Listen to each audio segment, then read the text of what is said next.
Word Balloon is brought to you by the League of Word Balloon Listeners.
Hi, everybody. Welcome back. The wait is over. Welcome to Word Balloon, the comic book conversation show. Today, the Lucifer conversation show.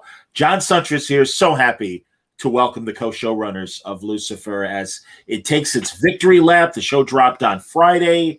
We're all caught, well, at least all of us watching, we're all caught up on season 6. But Ildy Modrovich and Joe Henderson, welcome to Word Balloon. It's great to see you both. Thanks for having us.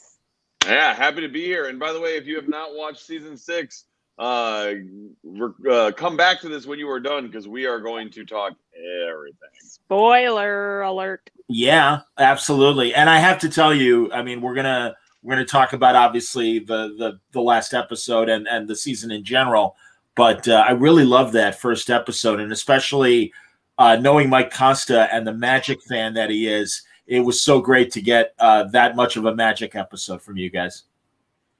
Well, every season we've been threatening Mike with doing a Magic Castle episode because he's a huge magician and he is a member of the Magic Castle.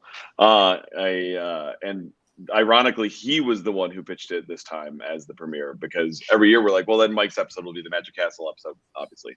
And every single year he's like, yeah. But this time he got very excited because I think he saw his opportunity to actually sort of show the wonder of it and share his magic with the world. Indeed. Really yes. Absolutely. Well, you know, and I'll tell you as an old TV watcher, going back to that awesome Columbo episode with Jack Cassidy at the Magic Castle, I'm constantly fascinated by that place and hope to. Yeah, exactly. Yeah. Reference. All right, never mind. Yeah. You have no idea what you're talking about. I didn't know they had filmed an episode of anything else, really. I thought we were the first. I know. By the way, Ildy, on the right of your screen, there's a private chat that it's set to, and then there's comments. So if you click on comments, you'll see everyone coming in. I meant to tell you beforehand because there are a lot. Yes, there are, and then absolutely, everyone forgive me. I had to be selfish and ask. We'll get to them. I just wanted her to see. And truly, everybody watching. It always means a lot, and I know how big Lucifer is internationally. It is so lovely to see all of you coming in and chiming in with your questions and stuff. This is great. Yeah, absolutely. Oh my gosh, I love it. I'm going to start with the first one because I like it. It's interesting. Can you explain how Chloe was able to get pregnant? Did Lucifer self-actualize wanting a child, or did it have something to do with the Tree of Life or super sex with Lucifer? Bill, do you want to hit your first question? Can you explain? Sorry, I'm mesmerized by the comments. Can you explain how Chloe was able to get pregnant? Oh, yeah, I think with the precedent was set with Menadil. If you self-actualize, the umbrella rule of all celestials that you can self-actualize almost anything. So we assume that if Amenadiel could do it, then Lucifer could do it as well. We also had Amenadiel's necklace in there, so she was in theory an element of a celestial. So we sort of left it open-minded or open-ended for the fans to sort of interpret as they would. I love both answers. That's outstanding. This is fun. Aylin wants to know if Lucifer and Rory's Bridge Over Troubled Waters duet will be available on Spotify or Apple. I love how you guys sprinkled music throughout the season. Oh my gosh. Okay, her voice, first of all, angel on earth. And we didn't know, like Joe and I have told this story a little bit before, but man, I did not know that she could sing. We asked if she was comfortable singing. She said, yeah, I'm comfortable. And and then I walked into when we were recording Bridge Over Troubled Water, I was out in the hallway and I heard this singing, and I thought it was the temp. I thought it was some like professional singer kind of laying down the track for Brianna. It was her, obviously, and I cried. I heard her voice and I cried. I thought it's so beautiful. But the short answer is I hope so. We will definitely work on it. We've put every other song out there, and I want to get that one out there, and all the ones we did this season, because yeah. Were there other songs that you guys wanted to do but couldn't get clearance over the years? Over the years. Well, there was the season 5 song, Ildy, that you wanted for the end.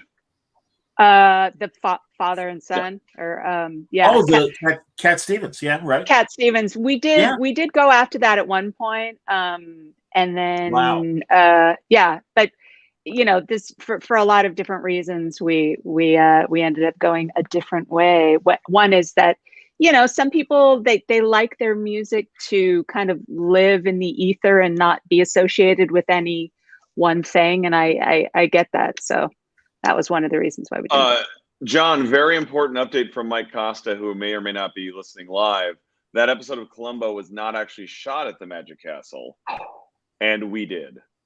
Wow. We shot at the Magic Castle. Okay. So you are getting fact-checked live by Mike Costa. I appreciate the correction, Mike Costa. That's fantastic.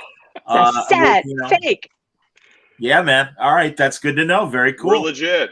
And by the way, it's a beautiful location. So no, and again, it was a great episode. I really thought it was a great way to start the season. Oh, Adriana wants to know, was the woman on the couch in hell with Reese and Lamech, the mean girl from the pilot? By the way, I've loved this theory. I saw this popping over the weekend. The thinking was we wanted someone new, someone from the past, and then someone from the recent past to give a sense that Lucifer wasn't just helping people he knew, but was helping anyone. But I mean, Ildy, you wrote that scene, so you tell me. Yes. No, honestly, that is a fantastic theory, and we did know. Joe and I were like, people are gonna have thoughts about who that is, and they're gonna speculate and go, I wonder if that means there's gonna be a season 7 about the girl on the couch. Here's the truth: it's Trixie. Hey man, it's not Trixie. And speaking of which, someone wanted to know, we know Scarlett is busy and also COVID as well, but why didn't we get Lucifer saying goodbye to Trixie? Even it was just telling Chloe he went to see her. After 5B, it feels like Trixie deserved that. I loved Trixie's story, and man, I'll tell you, and the stuff with Dan was just heartbreaking, but really, what a wonderful redemption. Yeah. Yeah. I mean, honestly, we debated it in the room, and what we ended up realizing is the scene with Dan is so powerful and so emotional that it was hard to figure out a scene that could possibly follow that with him and Lucifer, or her and Lucifer. So in my headcanon, he figured out a way to convey his goodbye to her, But we really wanted to focus on Dan's story in that moment and the heartbreakingness of that. And that episode is more about a father and a daughter for when it comes to Trixie. And we just, that was everything to us, and nailing that scene, which I think is just beautiful and heartbreaking. Yeah, and we had so many goodbyes for Lucifer, and to try to do each of them differently, and we did look at the scene between Dan and Trixie and go, that's the pinnacle of that story. Like that was the of that, anything else paled, really. Understood. And I also loved Rory and Trixie at the wedding, and their their awkward conversation. That was great. And I also love that Rory, is that Trixie always left good porn for Rory to watch as an older sister. That was awesome. Right. As a younger brother, I'm like, no, I get that. That's great. Listen, sisters got to look out for sisters. That's fantastic. All right, let's see here. Man, I'm bouncing around because I wanted to get some of those early ones in because people were so lovely about doing it. Also, okay, a lot of people want a Maze and Eve spinoff, Bounty Hunters. Listen, from their lips to Warner Brothers and Netflix's ears. So listen, Maze and Eve was one of our favorite stories to explore this season. It was amazing, like getting to write the wedding, by the way, it's nice to just speak spoilers because I'm so used to like having to be all like sure editing like crazy. Yeah. But so much of the fun of it was just like that sense that they will be on adventures. Like I hope anyone who wants to write fan fiction is embracing the opportunity of Maze and Eve bounty hunters. But WB, give us a call. No, I don't blame you, man. Yeah. Ildy, what do you I've asked Joe this before. Netflix putting out the entire season in one hunk, as opposed to a lot of other streamers that do it weekly or whatever. Yeah. Obviously you guys are used to it and everything, but do you wish, especially coming from the first couple seasons with Fox, that it was weekly and more episodic? I admit I do miss that template a bit. I miss the water cooler nature of it and everybody anticipating. I look forward to Walking Dead every week, and I can't wait for Sunday. Yeah. And there are very few shows like that now, and I do. There's great things about having them at your fingertips, but that is the one thing I miss. No, yeah. On top of that, one of the things that I noticed in particular this season is when the season drops as a whole, what you really highlight is the beginnings and the ends. And one of the things that I love about our last season is the middles, and the episodes that highlighted our characters beyond Lucifer and Chloe. I think if they had dropped weekly, you'd have more conversation about how amazing DB is in episode 6, or how amazingly directed 8 was in his directorial debut. I think you'd have more people talking about Maze Eve.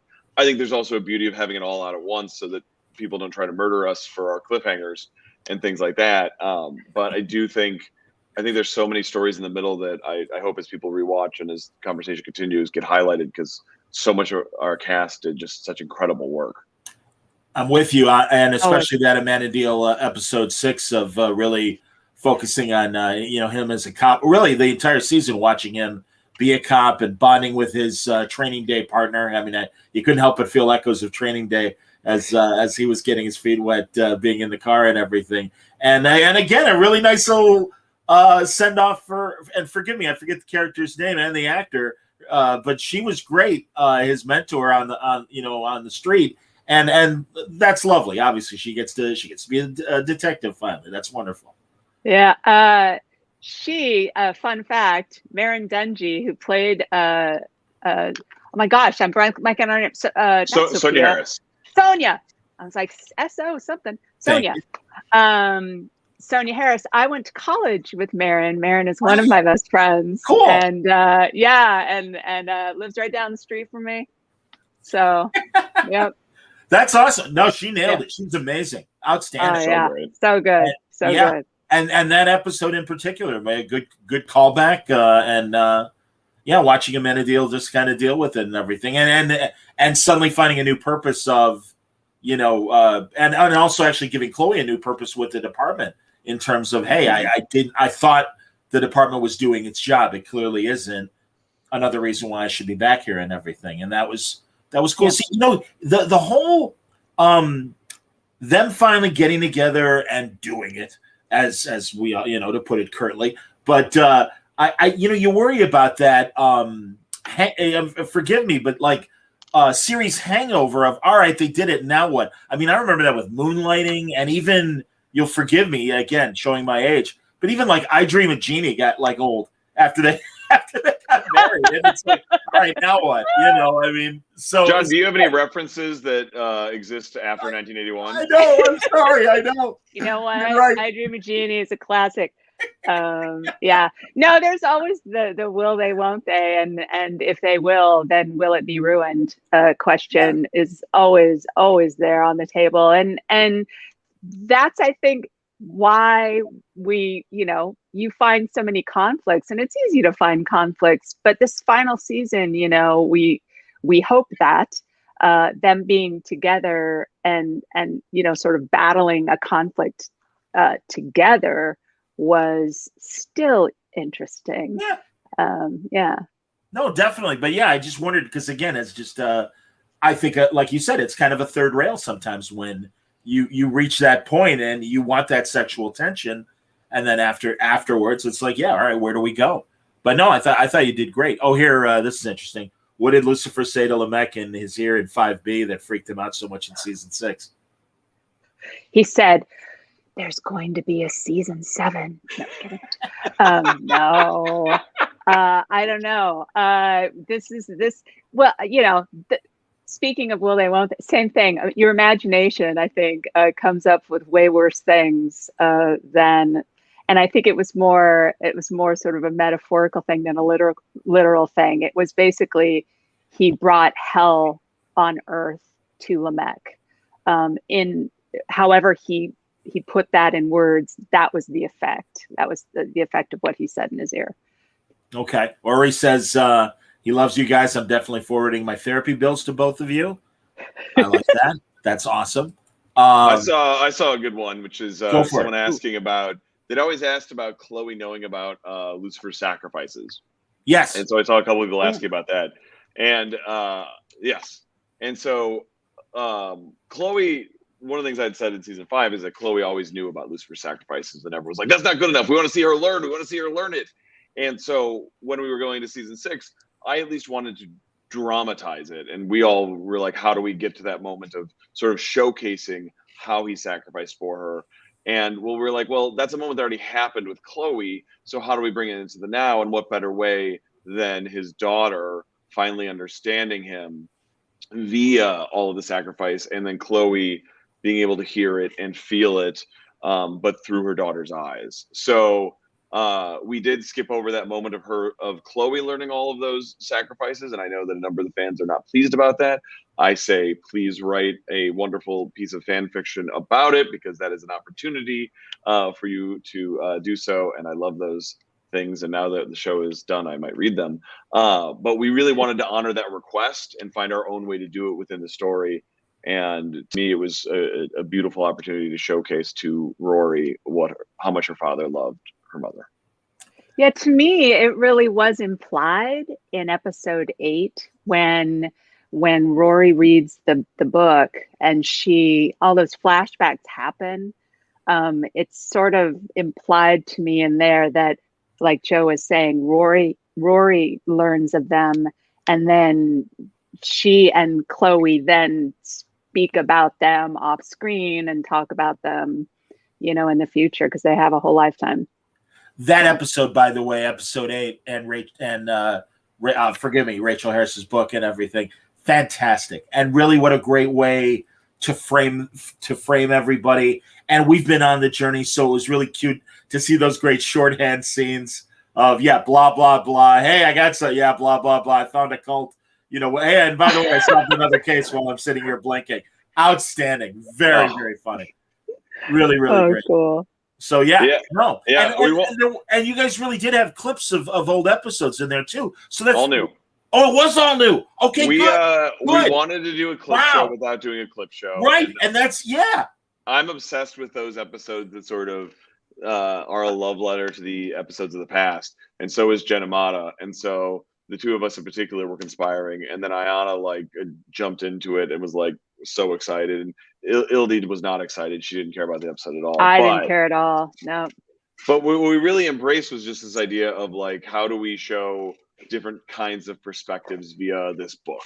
And that was the fun of it. And so like we just had this toy, and the fun of it was how many different ways can we play with it and give one last love letter to this cast that we love so much. Oh, Ildy, you mentioned that recording possibly the last table read. Did you do it? You know, I believe Netflix recorded it. I think so. I literally can't remember. It does exist. We definitely did 9, and I'm no, you know what? We did record it, or they recorded it. I don't know that it, you know, we don't have access to it. I hope they put it on the DVD or something, you know.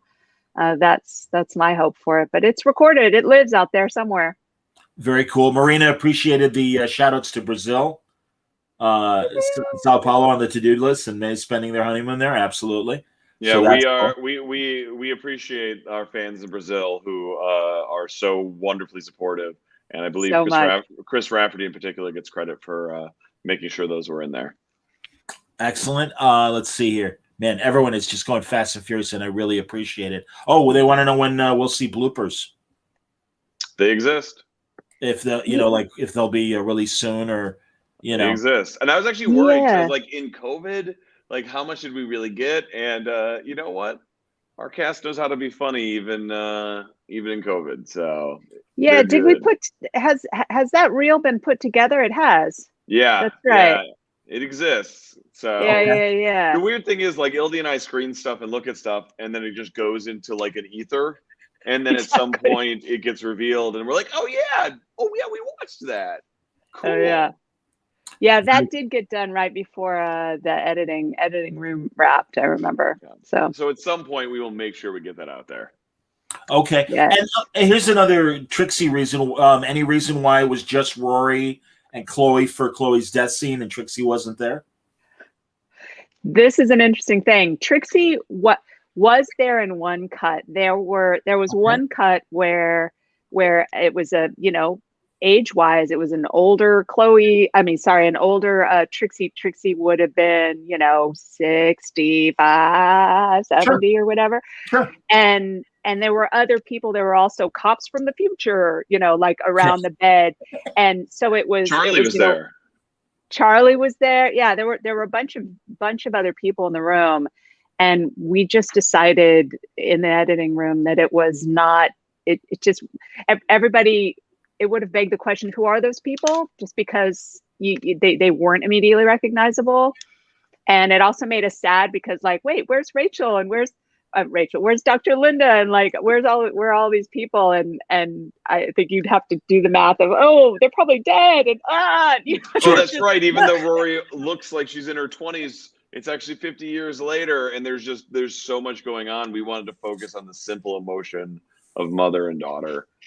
Yes. And just know they're all in the next room. They're all waiting. They're all there. Out. They were there right before. They'll be there right after. They just gave mother and daughter a window of time to. Just that one moment was theirs. Yeah. Well, I managed not to cry at a lot of scenes, but I do have to admit when Rory was saying goodbye to Chloe, I'm like, all right, you got me. And that's great. I mean, yeah. So so good. Brianna just heartbreaking. Like yeah. So good. And the woman that played older Chloe was terrific. I mean, that's the thing. It was like, yeah, as far as I was concerned, absolutely, that's Chloe. That's amazing. I know, she looked like her, and the emotion was wonderful. Yeah, she was great. I mean, I did keep looking at her. I'm like, is she under all the latex? Is Lauren under all the latex? And it's like, no, that's another actress. That's wonderful. So that was awesome. Let's see here. That's so funny. Kayla just asked that question. We just answered it in terms of why wasn't she made up to look old and everything. Here's one. Does 10th and Swanson have any significance? Yes, thank you. So yes, because this was a Chris Rafferty special.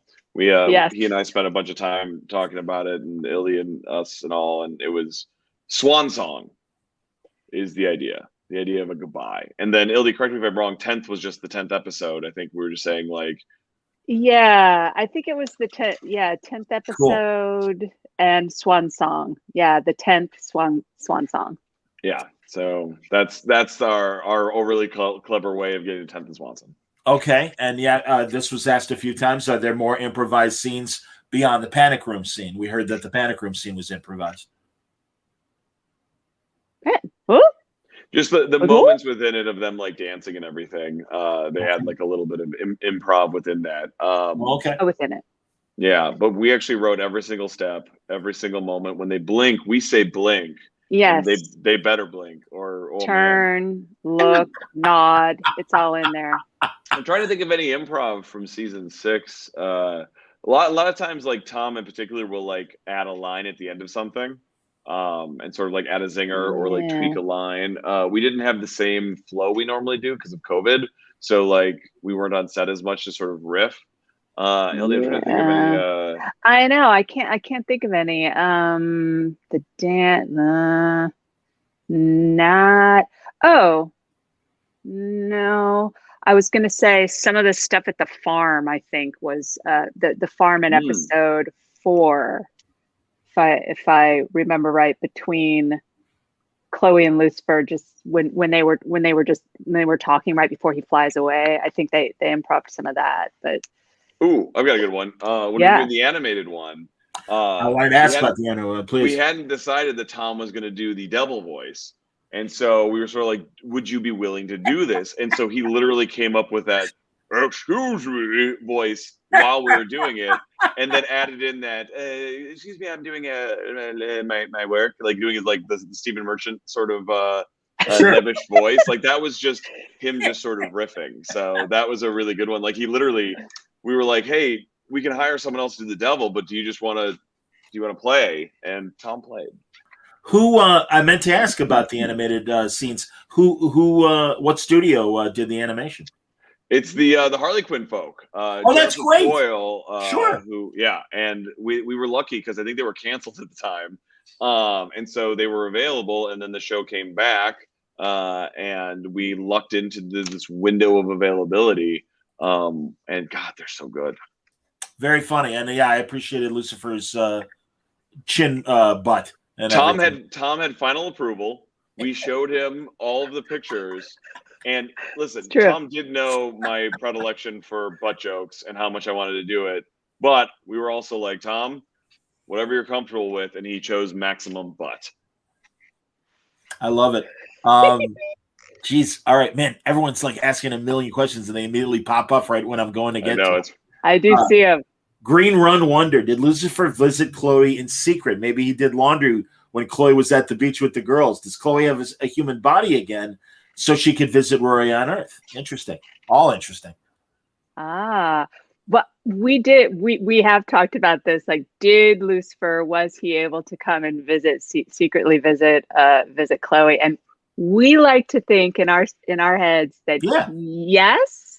That he would just sort of skulk about, like a creeper in the shadows and just kind of watch over his ladies. But he was that was the sacrifice that they made, is that in order to keep the paradox, the time loop, right. He couldn't interfere in any way. So, and they have all of eternity. So to answer the second question, Chloe doesn't need a human body to visit Rory because Rory's an angel. No. So they can once Chloe dies, basically they can go to heaven. They can have drinks and waffles with Dan and Charlotte. I think they had a double date with Dan and Charlotte soon after. I was gonna say that was awesome. That was awesome that Dan winds up with Charlotte. That's lovely. Absolutely. Yeah, and Lucifer's like, pudding still. It's like it's really good pudding. I'm like, oh. Honestly, Dan's story arc this year was so great, and I'll confess I didn't see it coming. I thought that was terrific. I'm like, oh, that's awesome, man. Because again, when he died, it's like, oh, I mean, Ildy, if I remember correctly, I feel like you were the one who came in and like he's a ghost. Am I right on that? You know, I feel like I remember bringing it up, but I also feel like it could have been the room. Like I honestly forget who comes up with what. Yeah. It's really hard to remember sometimes, especially when we all get on board. Yeah. All I remember is you pitching it when we were having one of our conversations, and me going, "How do we work this within the rules of our show? Because if we can, this is the greatest toy we can ever play with." And then once we figured that out, it was like it was our favorite. It went from like our biggest challenge of how do you bring a character who's dead back to the show to how do we not overuse this incredible gift that we accidentally gave ourselves. Someone wanted to know. Oh, excuse me, Ildy, please. I was going to say someone wanted to know how you cast Brianna for Rory and everything, because she really does look like a combination of Tom and Lauren. Doesn't she? I mean, how did we not cast Brianna? Like, she's perfect. She's, we're fans of the Deadpool movie. I mean, she's so great in that, and she's the perfect tone in that movie. She's like, oh, there's Rory. So did not recognize her from Deadpool, and that is amazing. And of course, she was great in that, and of course, she was great in season 6. And she just has a different energy from everyone. Like, one of the things we wanted is someone that didn't feel like any of our characters, which is always a hard challenge. Which is why having Dennis season 5 was so great, because he's such a different energy. Like, every time you bring in a guest star, you want to sort of see who can bring something new, and she has that rebellious anger, but like in a completely different way from Lucifer, but you can see where the apple fell from the tree. Yeah, and she also has a vulnerability. Like she might be playing this, sort of tough rebel, but you immediately feel her heart, and that's the great balance that she has as a person and as an actress. She just has that, like, oh, you wanna spoon her, Yeah, in an appropriate way. Wait, I understand. I see a question worth answering that I'm going to use to dodge out of that. I didn't.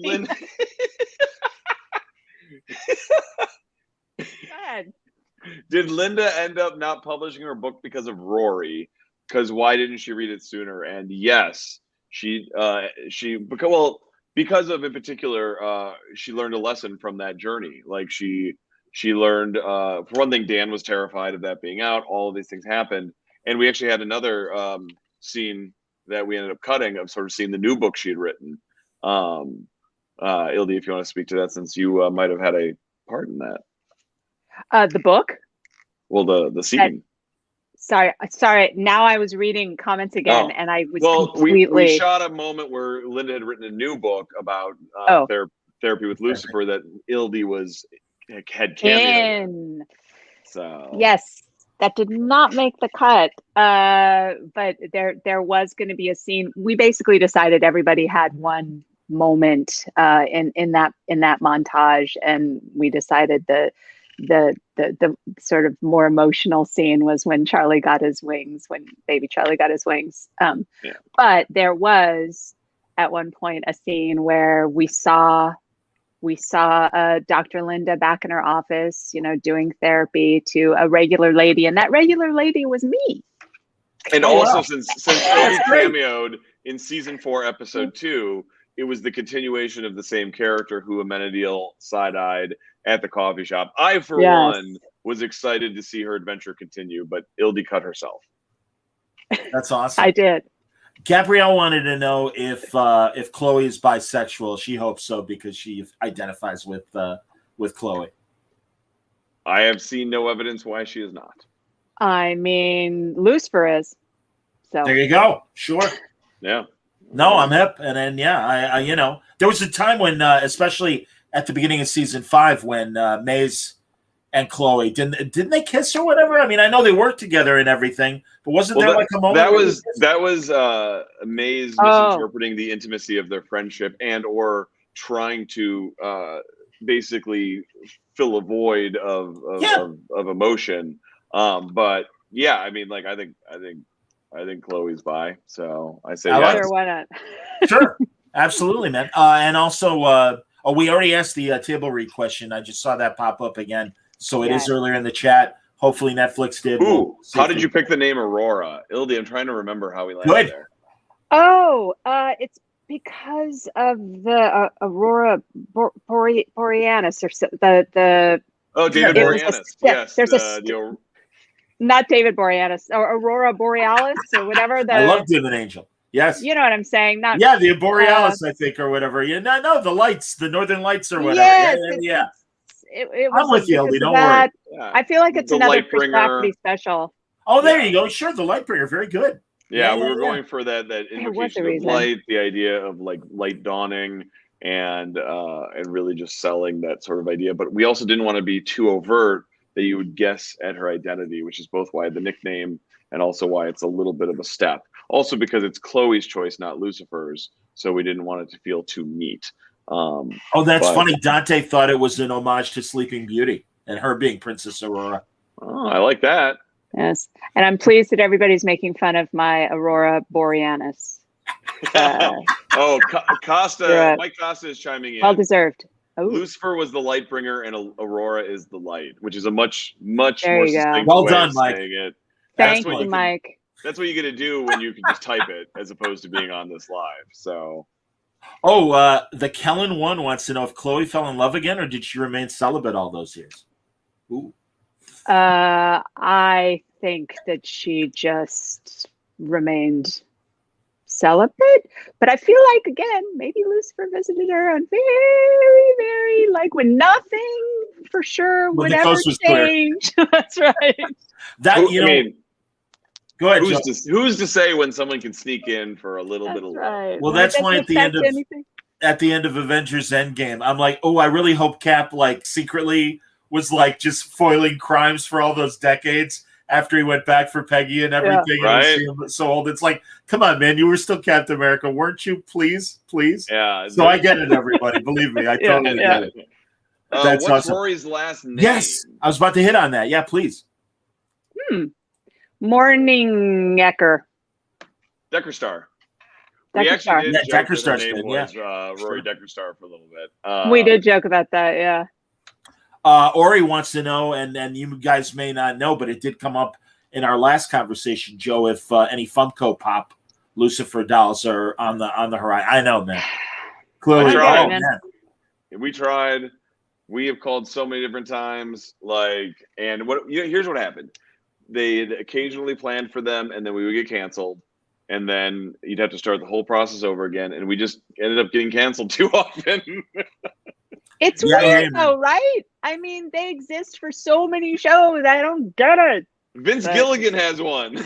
I don't understand. I love Vince Gilligan. Just saying. So. No. Hey. And forgive me, one person keeps asking about the last table read. We answered it earlier.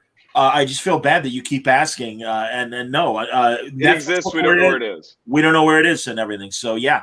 So go ahead. Somebody also keeps asking about a while ago on Twitter. I asked for favorite lines from each of our characters. Oh yes, thank you. And trust me, you are going to find out. It's just it just hasn't happened yet. Stay tuned. We will let you know what that was for.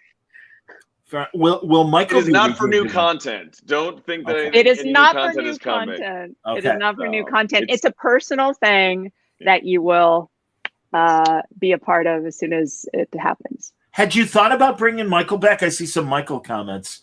We brought him back briefly. Oh yes, because we did want to resolve that. But yeah. Excuse me. We wanted to move forward. There were moments where we talked about bringing him into the finale and sort of seeing what his path was, and then ultimately it was like we told that story. Let's move forward. But we talked about it. That's cool. Marina wanted to know why Rory didn't go to hell looking for Lucifer in her own timeline to confront him, I suppose, prior to the revelation. I mean, we think it's because she was too mad. She didn't want a part of him, and pride, and she had her father's pride, and she just was, didn't want to go begging him for any kind of answers. And it was only at the very, very end when the straw that he wasn't there at her mother's bedside that she self-actualized this time travel ability, because she, it was, in other words, it was unconscious why she finally went back. She didn't consciously make the decision to go confront Lucifer. It just happened. I saw a question I want to hit, which is, do you feel like you made Lucifer into his own dad? And I say no. And here is why. What we wanted to do is have Lucifer feel like his own father and feel that pain of guilt, but also explore how he was a different father. And I know there's been a lot of debate on choice and how whether or not by creating a time loop, a fixed point time loop, that maybe we took away choice from the characters, and in doing so made him his father. I think we gave Lucifer a similar beginning point to deal with the emotions of his father, the idea that he might have abandoned his child, but a very different end point, which is choosing to let his daughter be who she's going to be. We really wanted to hit that metaphor of, will you let your children stumble and fall and rise? Will you let them be their own self? And so much of it was him letting go and actually giving her choice. And you could argue that took away his own choice, but he chose that. And he didn't always choose that. He chose that then. And that choice of sacrifice I found to be incredibly noble and difficult and beautiful, because it's a choice made out of love. Yes.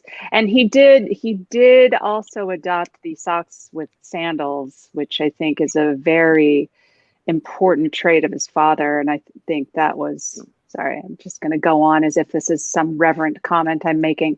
No, and I think there's sorry.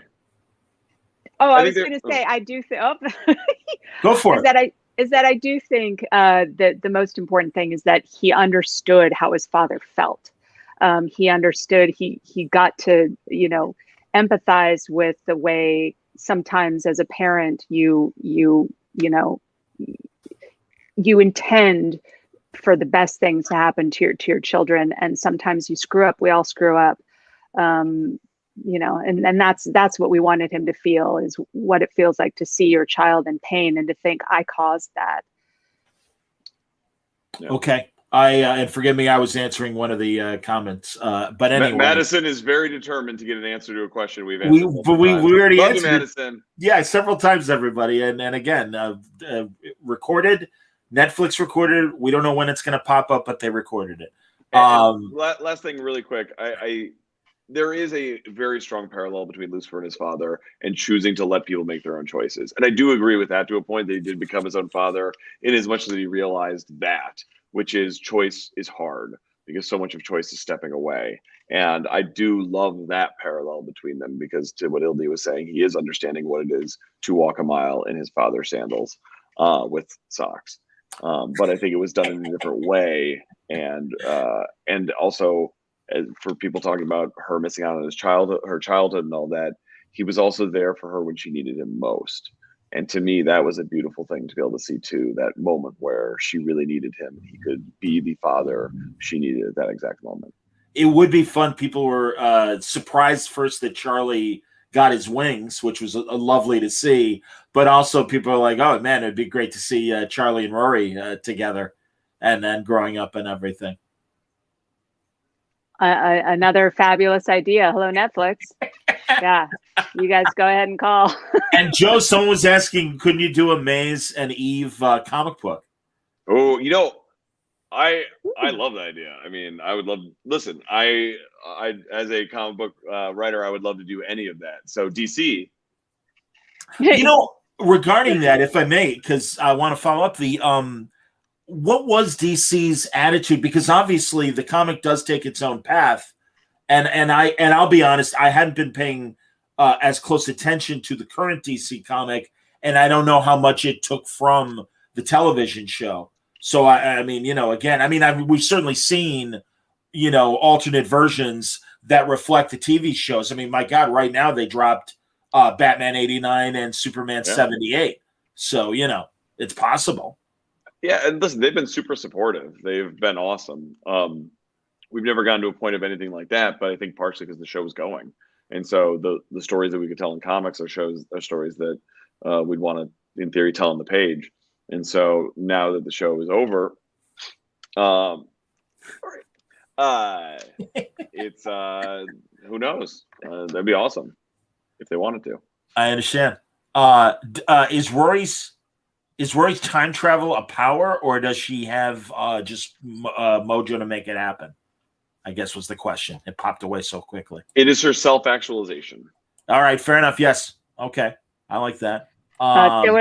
There was a question about it just sparked a thought. There was a question about Rory and Ella. I wish Rory and Ella had a scene. And there was also something about how come Michael didn't get a chance at redemption to me, the whole notion behind that the ending of our series is that it goes on. We just don't see what happens. I do feel like Rory and Ella had a relationship. I do feel like Michael ended up on the couch, across from Lucifer. That's one of the reasons why we chose the song we did to end it. There's the part in the Black Parade where it says we'll carry on, and that's what we want to feel like, these lives continue, and that it's not the end, it's just the beginning of other things. So no, and I think you guys absolutely achieved that. I thought that was great. Mentioning Ella, great story arc for her. And also, man, from episode 1, I'm like, yay, Scott Porter. I know Scott Porter. He's awesome. So he's been on Word Balloon. He's a listener, which blew my mind years ago when he actually, because he's a giant nerd. Scott is a huge nerd. He's a friend of mine, but in particular, Ildy directed him in his first appearance on the show, and he's the coolest guy. We got so lucky. It's funny because your kids go to school with best friends. Scott. Best friends with Scott's kids. With Scott's kids, and we were like, we wanted to cast this part, but it was right around the time where we heard we were going to get a season 6. And so we knew that if we cast this part, we wanted somebody who could be, a great actor, basically. I mean, you always want a great actor, but somebody who we could bring back for season 6. And so we reached out to Scott, and when he said yes, we were like, oh my God. We were beside ourselves. His one question was, he wanted to make sure that he wasn't missing out on a chance to play something even bigger, because he loves the show, and we've been trying to get him on the show for a while, and he's like, I'll do this, but like, I don't know, like, am I missing out on a chance? I'm like, no, if this happens, I think we're actually going to be able to play a bit. And boy, did we. I mean, episode 2, dear Lord, so much fun. Yeah. Oh my God. And how great is he in episode 2? He's so funny. and Ella's arc, and my heart broke when she's at the wedding, and certainly subsequently with the book and everything. And yeah, man, it's like, Ella's like, man, I really thought I was inside, and you guys have been shutting me out. And it's like, yeah, Ella, they love you, don't worry. And it was great, and you guys did a great job with it. But yeah, man, it was like, really, man, poor Ella. Really, in 6 seasons, that poor thing really went through the ringer. And I thought you guys had hurt her enough with the serial killer boyfriend. But man, that was terrific. She did get to figure it out, though. She was the only one who figured it out on her own. That was awesome. It, and being the forensic scientist she is, she figured it out on her own, and so she got that victory. But of course, being the character who suffers the most from FOMO. She's living FOMO. That was her reaction. Yeah, that was her reaction. Yeah. Ildy, was that your first directing episode, or have you done it before? How was it? How was it? First. That was my first. Did you enjoy it, or I did. It was terrifying. It was a blur, sort of. But yes, I want to do it again for sure. It was so, and I learned so much. I've been on set so much, but being the one there with no buffer, basically, as a writer, you get to sit in the chair and eat, trail mix and zone out, and when you're the director, you can't. There's no downtime. You're constantly thinking about absolutely everything that's happening, and it was was incredible. Oh, that's I loved funny. it. Brent wants to know if you ever think about posting Linda's book. That'd be like kind of a fun. I think promotional idea. someone should write their version of what they think is in there, because we wrote parts of it, but and actually Yeah. I think our sports staff in particular did some pretty Herculean work getting something in there. But the whole thing does not exist until you make it exist. Imen Driss wants I'd to know like if to you see guys that. would ever put out scripts for people to see. Oh, yeah, we should do that. Yeah. Sure. Great idea. They definitely. cool. I mean, what's interesting is to see what ends up in the cut and what doesn't. I mean, Totally, there's not just scenes are cut, but so many lines and moments. Somebody asked actually about the very, very final scene, the finale, and there actually is a version that goes longer. Oh wow! Past the door, where she actually comes in, sits down, and for some reason I'm worried about spoiling it. I know, it's terrifying. But they sit down, and suddenly there are two chairs there, and Lucifer looks at her, takes her hand, and says, "Now, where were we?" And then I'm getting chills just thinking about it. And they sort of, he says it to her, and then they both look back at the people on the couch. So it was a nice ending. And then she's like, "What's Trixie doing down here?" Trixie, what have you done? Someone was asking, what's Chloe's zodiac sign? I think she's a Virgo. The answer is the question of what's Rory's middle name. Oh yeah, because I also like. Yeah, I think Jane too. I think that's Jane. That's perfect. Okay. Like and did you have any other ideas beyond Aurora for her name? Oh yeah. We did. We did. We had a whole list at one point. Find it. Yeah, we had. Yeah. I feel like Aurora rose to the top pretty fast. I feel like it did. Yeah. We loved Rory too, because it also didn't give it away when you first heard it. We wanted something that wouldn't give away that she was their daughter. Yeah, that was the key. It had to be a name that could become a nickname that had a little bit of resonance, but also that Chloe couldn't get right away and realize, oh wait, that's what I was going to name my daughter, and that could also be that clue that allows her to believe. And a quick headcanon thing, and I think we've already addressed it. Trixie knows about the rest of the Celestials. In the scenes we didn't see. You mean from her seat in hell? Nice.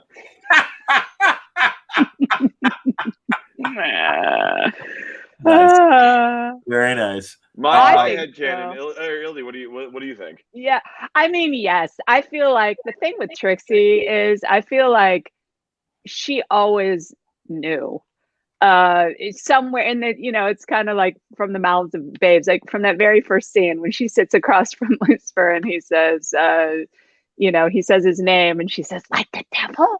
And he says, "Exactly." I feel like she knows from that point that what she's dealing with, and loves him, my little devil. She draws pictures of him as a devil, and I just think that she always knows, so that it's kind of like a little bit like Ella in that she knows somewhere in her heart what's going on, what's really going on.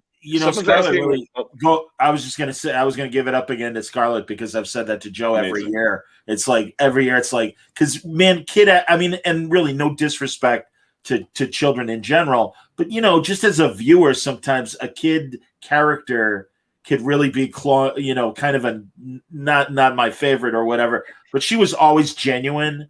And really, even in this this last season and everything, no, she was great. She stuck the landing. She did a hell of a job. Way to go, Scarlett.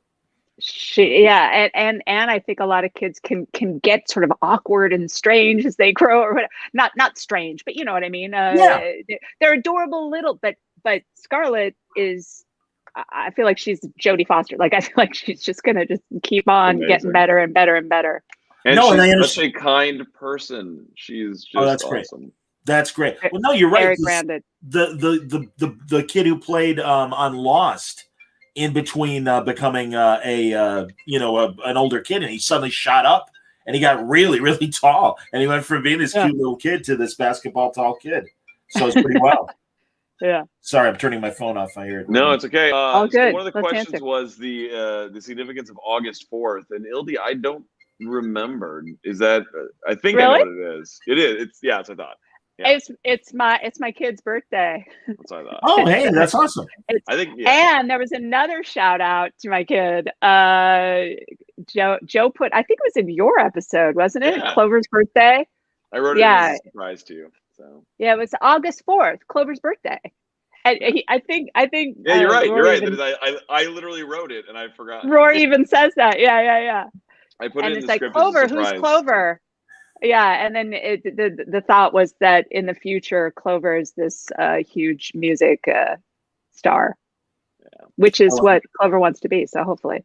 Oh, wow. And that's the fun of one of the things that we get to do is because Ildy and I alternate episodes in our co-running, and every now and then we'll just write like moments to either make each other laugh or make each other smile, or like when we'll do a pass on other people's scripts, we'll just like add things because that's part of the fun of what we do. Yeah. Did Lucifer sync time in hell to Earth time? That's a great question. I haven't thought about that. Is that possible? Does he have control over that?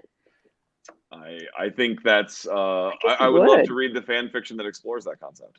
Seriously, I love questions like this. That's awesome. Yeah. What was your favorite song from season 6? Jen S wants to know. My Chemical Romance, Black Parade. Yeah, for sure. I'm going to have to go Bridge Over Troubled Water, which I know is a cheat because the two of our characters are singing it, but I love it too. That's cool. Yeah, Black Parade very is close. Truly, the actual source music that you guys use for the show is always well chosen and everything. And I've talked about this with other showrunners for other shows and that. So yeah, and Joe, I don't know if we have talked about this in the past or not. Who's the music supervisor and really, what do you guys do? Again, do you guys ask for the songs and then, all right, we'll see if we can get them? How much does that figure into the writing? I'm musically dumb, so Ildy can answer. No, the entire thing. It's a little of both. It's a little of both. We sometimes ask for a song that's like this song, and then our music supervisor will come back with specialness. But a lot of times we'll flat out ask for something or put it in the cut and see if we can get it. And we usually get what we want unless it's too expensive, which happens a lot. Sure. Yeah, it sometimes comes down to there are occasional people who are like, sorry. And honestly, usually that becomes an opportunity because we find a song that we love more. I saw a question asking if those were real tears from Lauren in the piano scene in 10, and I think so. They were. I was there, and yes, they were. And in fact, that was. I remember that was one of the final takes. It was a really odd and beautiful scene to film because it was very much like theater, a live performance. Because of budget, we couldn't VFX a lot of it, so we had to do it practically. So we had the crew kind of assembling, holding the piano top, and then when the chair was on a lazy Susan, and they would actually spin the act. Lauren and Tom would actually spin around, and as they spun, the camera was going around, and the crew was pulling the piano out and the throne in pieces. So it was this ballet that was happening. So a lot was happening while they had to do this emotional scene, right? And it wasn't until about the third take that I think it hit. We said, okay, this is it. This is your last take. That they realized it was the last scene really between them. It really was their goodbye. Wow. And I think it hit them that it was over. And I think those tears were so genuine, not just as Chloe and Lucifer, but as Tom and Lauren saying goodbye to each other. Oh, gets me right now just thinking about it. Well, Ildy, I remember when we were in the editing room, because we gone through a cut and you were like, you having been on set, you were like, there's this moment that of Lauren that felt so genuine, that was so genuine, and going through the footage to find it, because Yeah. It was just Yeah. It's raw. You know, the makeup is it's so real because it is real. It wasn't in the original edit. You're right. I remember we had to. There was the moment when she puts her hand sort of over her face, and Lucifer can't see her. It's like she's hiding how she her pain from him to make, you know, kind of be strong for him as she always is. So that was the one that we used. Another great introduction, and that was NASCAR Adam. I really like. I love the way you guys depict Adam and Eve as individuals. I think it's really, really interesting, and I love that. Adam was awesome, and it was not what I was expecting. He was great. MacArthur is so much fun, and it's funny because here's what ended up happening: is COVID rearranged our schedule all of a sudden, and we had to cast that in 24 hours. And thank God for Scott MacArthur, because it's such a tricky role, and we didn't want to go the traditional, just like, oh, the handsome, you know, man that Eve was with. We wanted someone, for one, we wanted to tell a story about toxic masculinity, but we were like, let's just lean into it. Let's go like full NASCAR. And then Scott was available, and we're like, oh my, because I've been a fan of his for actually a little while. And I was like, can we actually get him? Like, but it was like, we're also like, that's a big swing. Oh, let's do it. Funny. And I was on our table read. We were like, like the whole like everyone was just laughing. Everyone was just like, what is happening? This is amazing. I was in my head, I'm like, is Tom Welling going to show up at Maze and Eve's wedding as Cain? Yes, please. So I was just like, oh man, that'd be cool if they're able to do that. And I'm like, yeah, that's probably too expensive. Apple doesn't fall too far from the tree. Well, that's the great thing. Absolutely, man. No, he really did fit, and you could see him being Cain's dad 100%. Right. That was lovely. That was excellent. We thought about bringing Tom Welling back a couple times. It was a lovely human being, and yeah, it was just never having the right story and the right opportunity. But yeah, I mean, like, and I mean, the whole thing was from immortal to finally being mortal. We just felt like you couldn't get stronger than the fact that he finally died. We have two age questions. How old is Rory, and how old was Chloe when she died?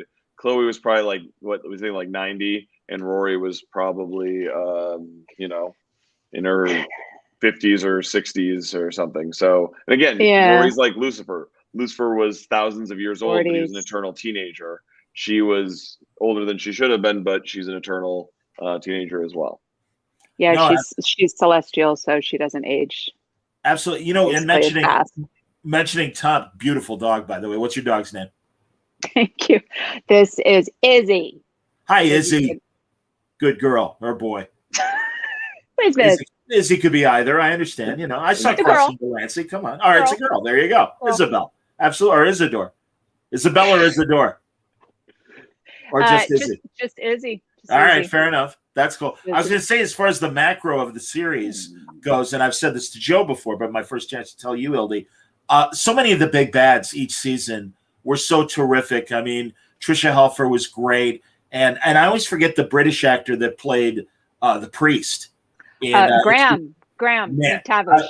Love that guy. And I've said to Joe, I mean, he's in Creed and is so great in Creed as well. And really, you know, brought a lot of gravitas to that role. Good. So yeah, congratulations on excellent casting for big bads every season.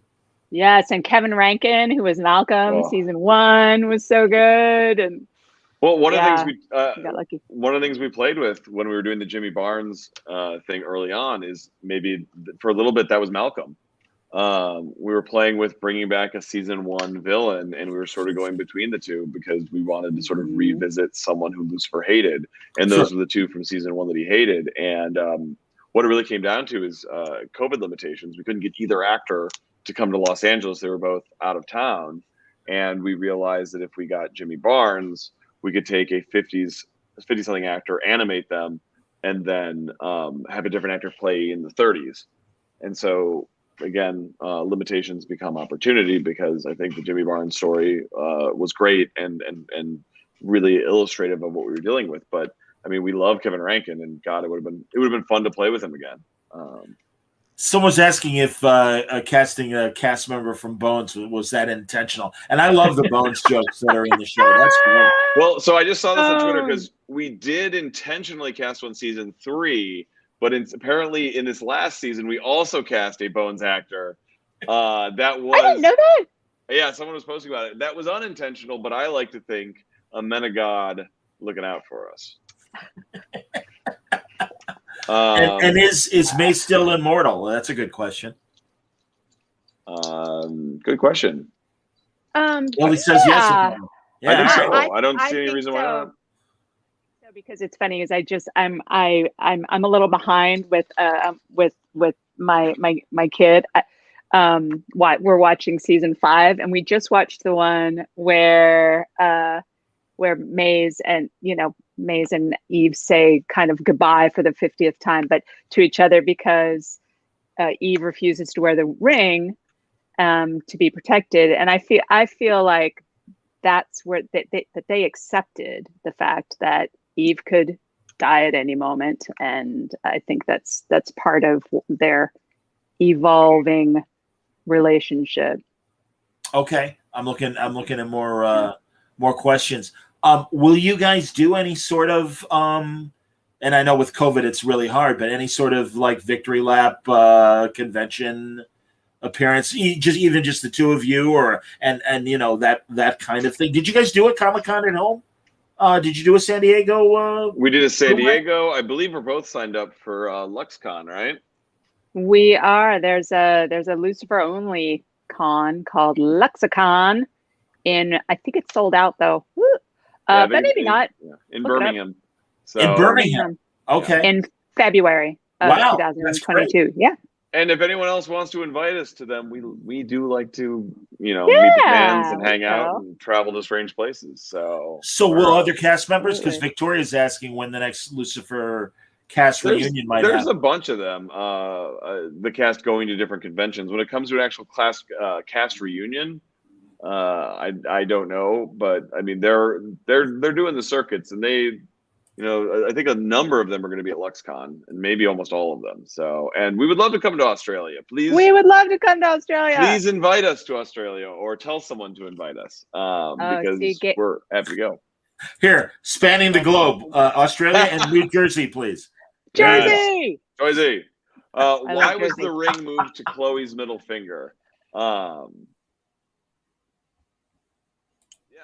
you looking at me? Well, you started gesturing, so I thought you wanted. No, I'm going. You go ahead and take that one, Joe. Yeah, so we wanted the symbolism of the moment of putting the ring on the finger, but also we didn't want to necessarily say that was a wedding. We just liked the idea of that gesture in the moment. But the truth is that wasn't them actually getting married. That was Lucifer expressing his love. To me, their love transcends marriage, though I like to think that somewhere in their hell loops they still got married and had a lovely ceremony. Maybe they went up to heaven after Trixie finally got off that couch after thousands of years, so that she could go up there. Yes, they're beyond that mere mortal coil called marriage. How's that? What's Rory's canon sexuality? Rory? Yeah. Gay. We established that a little bit, kind of here and there. Just the cars in the car, and what Maze says to her right before the dance scene.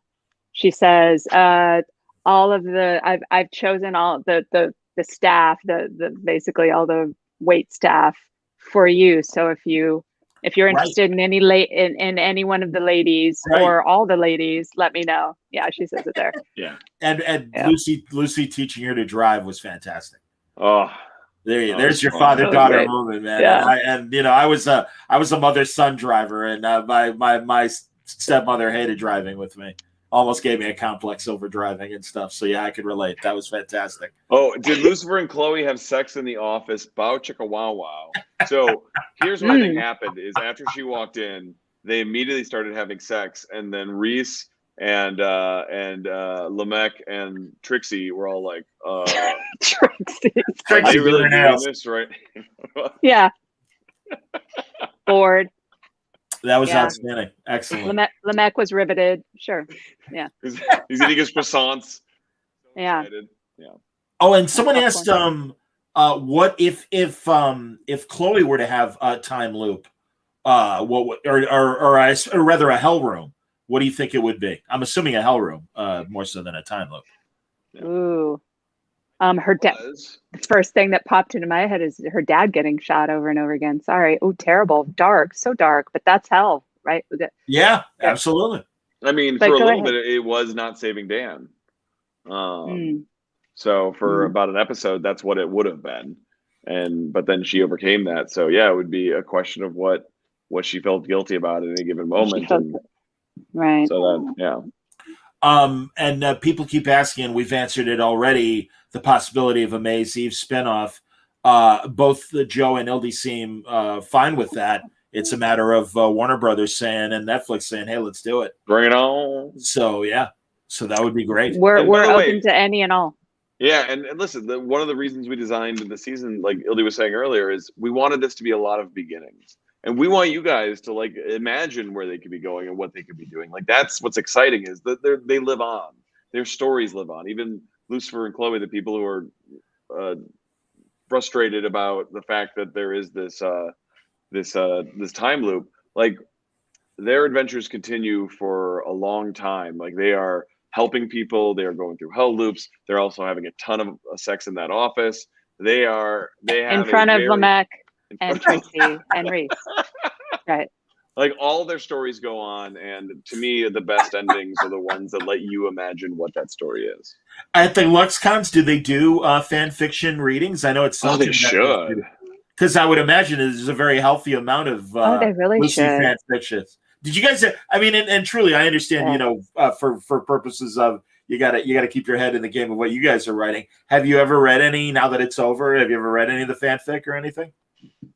I haven't. I do love the fan art, though. I cannot tell you how much I love the fan art, and in fact, I aspire to assemble it all someday in some massive tome because I don't want it to go to the ether. There's some incredible talent. Like, have people gifted you guys with fan art? Have cartoonists come up and handed you guys drawings? Yeah.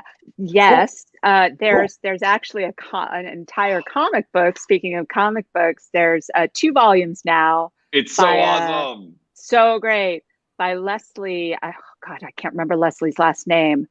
I will put it on. I'll put a link on Twitter, but it's Leslie at Arctic or something. Anyway, she's great. Echoes. And yes. And yeah, it's funny, it's clever, it takes really the continuity of what we've done, but also tells its own story. It is awesome. And you guys should, I believe you can actually order the volumes, and you should. I think you can. It's called Lucifer in Development, and Joe and I are in it, so that's why we really like it. Oh, that's great. Yeah. Also, I look like kind of buff in how she draws me, so thank you, Leslie. Thank you. Yeah, I'm way more attractive in the comic book than so I like it too. Does Lucifer check up on Father Frank in heaven? Hell yes, he does. They probably piano duel on every possible song they can. Definitely. That he's part of the party that's happening in heaven when they all get together, for sure. Yeah. Were there alternate endings that you guys thought about before deciding on what you did? How set was the ending?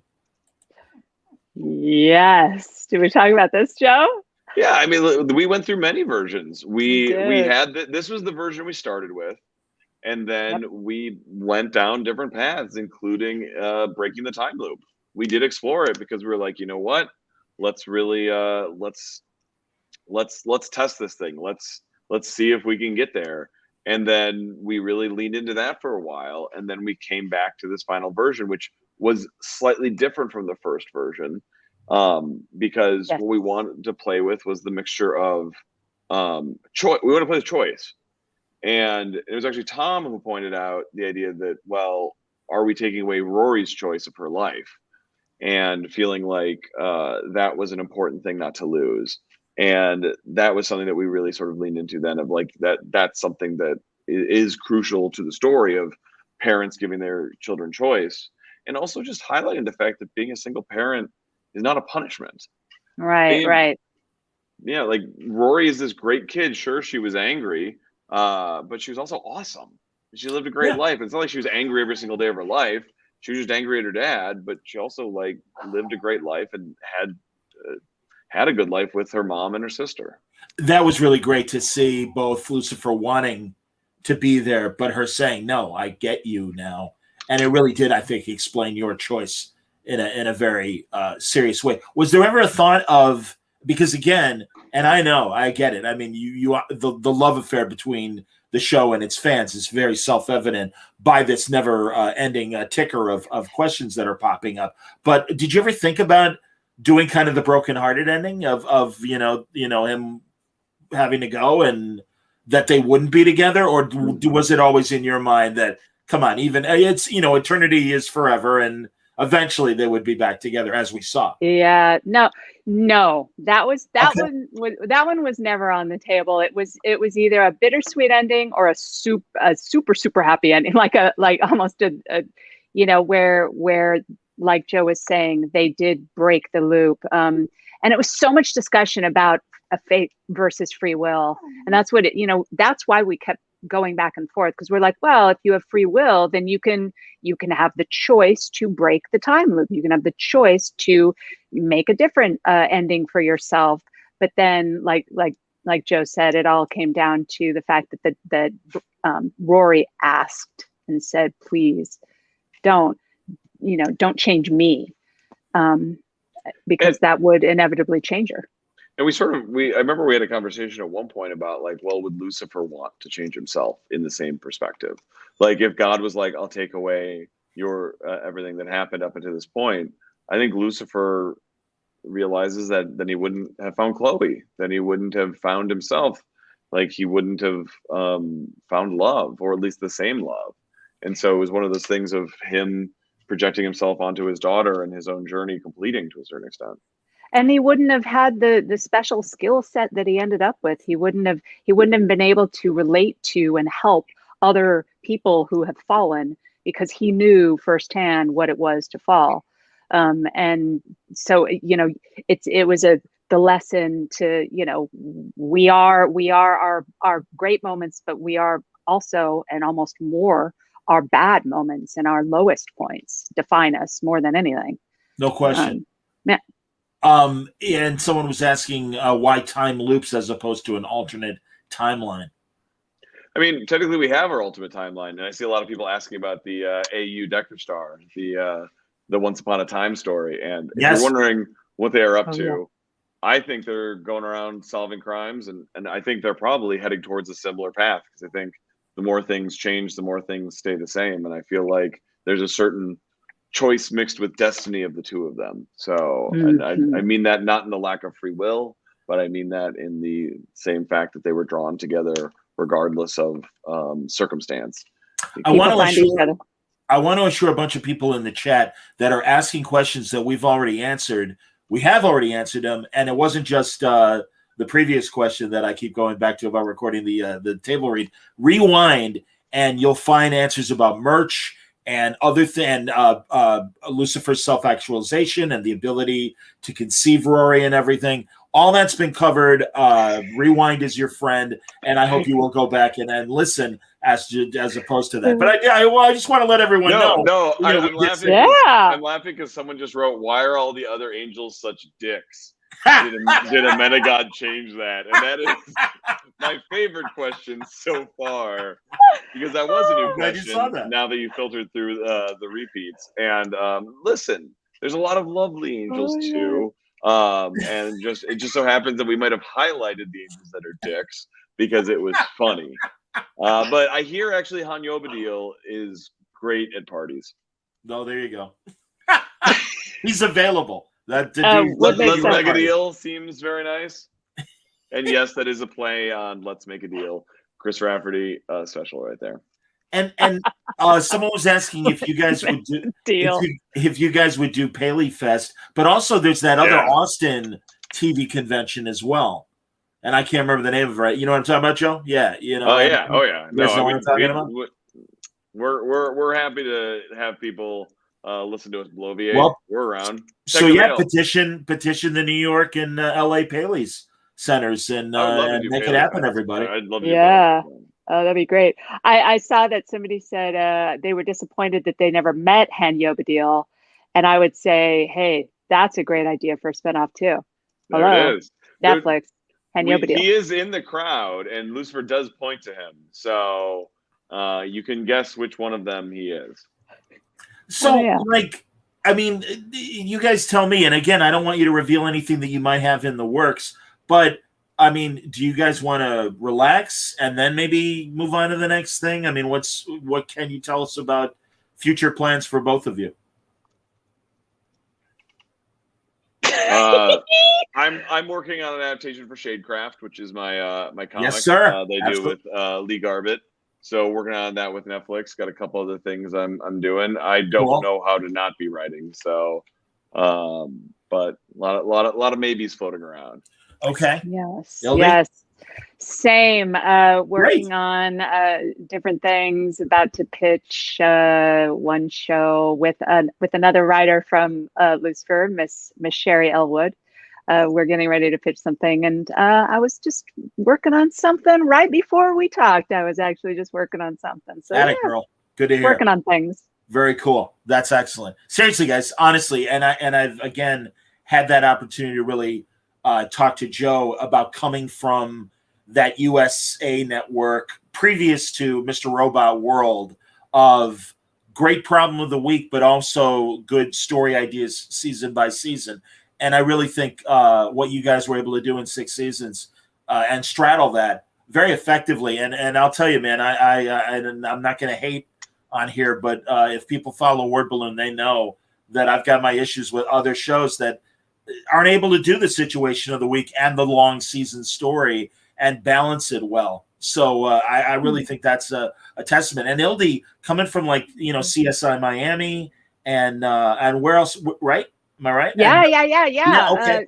By the way, good callback for her in episode 4. Yeah, we did a little shout out. I did that, and actually, I was on a USA show for a long time too. For all 3 seasons of Necessary Roughness, I was on that show. Oh, yeah, and I did a season of Californication, and just different shows. But it's funny.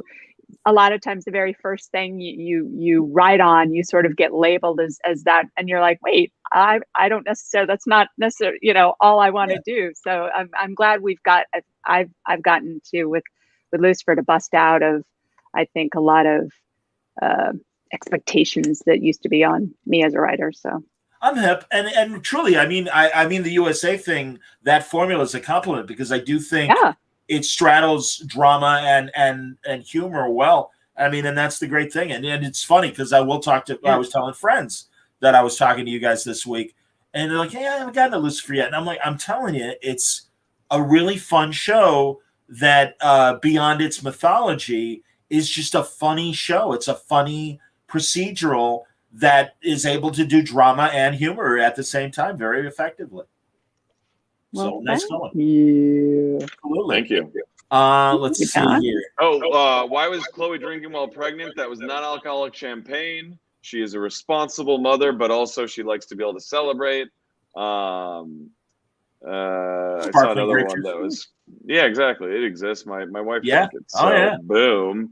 I don't know, I'm getting contentious on that one. I think that was a good question, but we are protecting our person. When Decker Star was in hell, Chloe started walking towards its hell loop, and the music that was playing was the same that Uriel played in Lucifer's hell loop. Why was she pulled into that loop?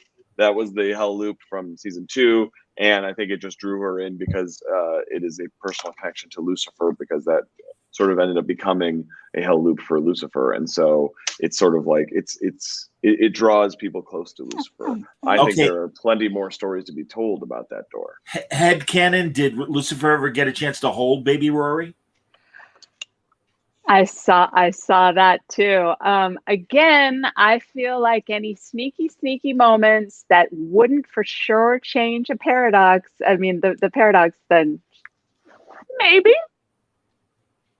I'm with you. Let's see. Oh, Victoria says, Ildy, I love you. That's great. Oh, Victoria, love you too. Very Hey, Victoria. Nice. Yeah, what the hell? Poor Joe. Whatever. Man, the rat gets the cheese. I'm sorry, man. The cheese stands alone, I suppose. Yeah. Oof. There was a question early on of 3 favorite Decker Star scenes. I think that might be a good one to start to wrap up on. Yeah, honestly, guys, you've been lovely with your time, but no, whatever you guys want to do, it's cool. 3 favorite Decker Star scenes. Ildy actually has her list ready, so you probably can start. I can tell you that my oh my gosh, I did love the sexy time one in Jen Graham's episode where they finally go Yep. go to town. Yeah. Get down. I did enjoy that. I actually like one of the very first ones that the very first episode that I wrote solo was the scene where it's funny and he comes out naked and he's trying to like please her. He's like, come on, what about this? And then she's like, and then she sees the scars on his back. I still love that scene because I feel like that was a defining moment for them. Yeah, that's one of my favorites. I'd say that one. I'd say the 505 scene where we finally reveal that Lucifer is vulnerable around Chloe because deep down he chooses to be. That one. That's the end of Detective Amenadiel, which is one of my favorite moments, and they just sold it so well. That's a beautiful moment for me. Yes. Those two. I love this is in your episode, Joe, but the moment, it's less of a scene and more of a moment when he protects her with his wings and gets all the bullets. I love that. Yeah. 609, that car ride with the 3 of them. That montage, that one just gets me. It's beautiful. You feel it. It's funny. Lauren actually had sent us early on a picture of them together. And like, can I post this? And we had to be like, no, because it feels like you guys are a family. Like you guys are doing too good of a job. Yes. Selling how much fun you're having. And she was like, yeah, that's true. And she was like, we're having a great time. But it was that feeling of like, wow, that feels so genuine. I love the prom scene. That one's lovely. Ildy, I hope you were able to keep the bullet necklace. I sure was. Guess what? And I also have Lucifer's ring. Nice. That's outstanding. Hilarious. I took the car, so yeah. What? I wish. Wow. Oh, Aeneas says, thank you very much for the most wonderful story ever. Agreed. Again, more questions that we've already answered, everybody. So rewinding is your friend. Yeah, truly, guys. Final comments. We can wrap up. And I mean, you've been lovely with your time. But yeah, any final thoughts for this conversation? Here's all I'll say is I'm so happy so many people loved the ending. I know some people had their hearts broken a little bit with the bittersweet nature of the ending. I do think we tried to tell a story with a happy ending that was earned with a little bit of sacrifice, because that's what our show's about. Our show is about a mixture of sacrifice and joy and happiness with a little bit of loss. And to me, it was like Rory said, it was a blip in time. And then Decker Star were together forever on after. And to me, I love the ending and I'm super happy about it. And I hope people have a genuine grieving process over it to a certain extent, because I get it. I understand your feelings. I respect some of the anger that has come towards it. And I just hope that you see the vision and the amount of heart we put into it to get us there. And I guess I'm just happy that people enjoyed the story so much. Absolutely. I'm throwing up these thank yous to let you guys know if you're not already seeing them. I'm reading them. They're so lovely. Yeah, I want to say thank you to our fans who are listening right now and who have watched the show and embraced it and loved it, because we love it too. I know we've said that we're goofy fans, but we are, and I think it's, you know, the cast and the characters have meant a lot to us because we can relate to them, you know, and I think that's what people connected with, and I'm just so happy that we got, and grateful that we got to do it and that we reached people. It just, I will never forget it.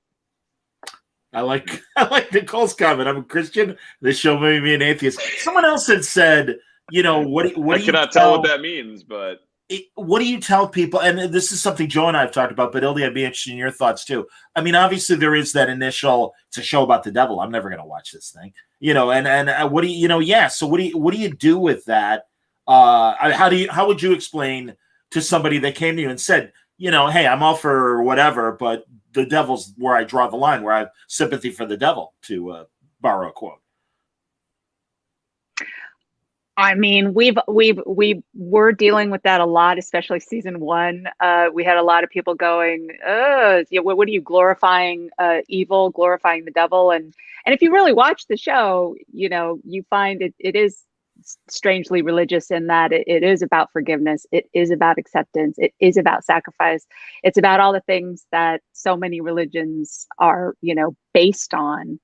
That, you know, and if you can take the most, you know, hated person on earth and in history and actually find redemption, and, you know, and find a soul in there, and find love for that character, then that's the most divine thing that you could, you know. So it really is a religious show in the thematics of it.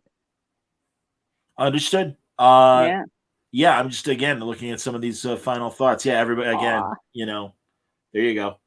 Very nice. And yeah, truly, everybody, you know, everyone who's commenting, I don't blame you. And I think you've all said lovely things here, and well-deserved, everybody. Truly a great victory. And there you go. Yes, I'm a spiritualist, so it's all about free will, responsibility, and redemption. Yes. Absolutely. Here, Emmys all around. God, I certainly hope so. Did you guys ever get nominated? Yeah, we did. For choreography. Well, yeah. Hey, yeah. I'll take it. We are Emmy nominated Lucifer. We are Emmy nominated. And you know what? Brooke did an amazing job with that choreography, and I was thrilled that she dragged us with her. Oh, that's nice. Someone said, "Will you give Lauren our praises, because they really appreciate her?" And of course, you know, Tom. Really, again, the cast up and down, man. Everybody, Rachel and Kevin and DB and everybody. Amy, yes. yeah, and Scarlett, yeah, they all. And Scarlett, the guy that played the demon that got its head cut off, he was great.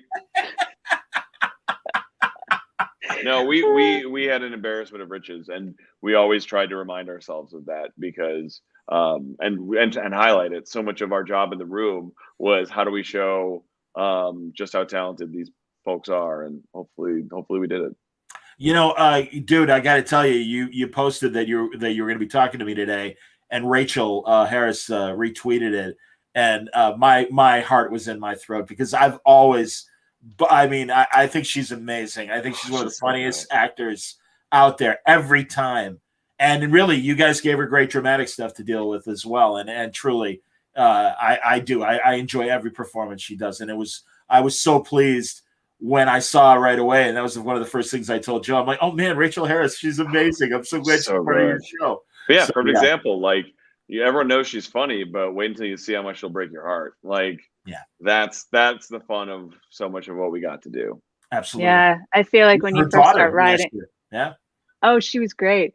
Yeah. When you first start writing for a show, you definitely are writing for the characters, and then by the end, they really are writing for you. They're your muses. I mean, they're writing through you. You're just like, and what would you say, Rachel? Sure, right. I mean, not literally, but you know, what would Linda say? It's not. It's less of you're making them, and they're actually puppeting you, kind of. Strange. Absolutely. No, and you know, that's why I love talking to writers, because you guys are the initial keepers of character, and I do realize that during a run of a show, when you do have 6 seasons, that the actor, you know, does obviously occupy that creative space as well, and is very much hopefully very much part of the creative process. So that's great to hear. Very cool. Yeah, you hear them in your head. Absolutely. Guys, we can wrap up. Seriously, I am so thrilled and truly, Ildy, finally, so wonderful that you came on. Oh, so good to meet you finally, Likewise. John.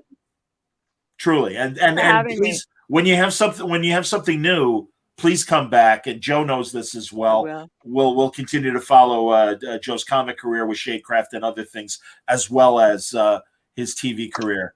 So fear not. But yeah, let's wrap up. Thanks everybody. Great conversation. Great questions. I thank you very much. And stick around. Word Balloon is going to be great this week. I talked to the Boulet brothers about their wonderful show Dragula, which is that drag competition with the horror influence and stuff. So that's another episode of Word Balloon. That's awesome. Coming I've up. seen it. I love it.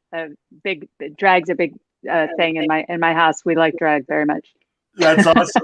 So that's an upcoming Word Balloon. I hope everyone who's watching that are Lucy fans and new to Word Balloon will continue to check out what I try to do here every few times a week. Thanks a lot for watching. Stay safe.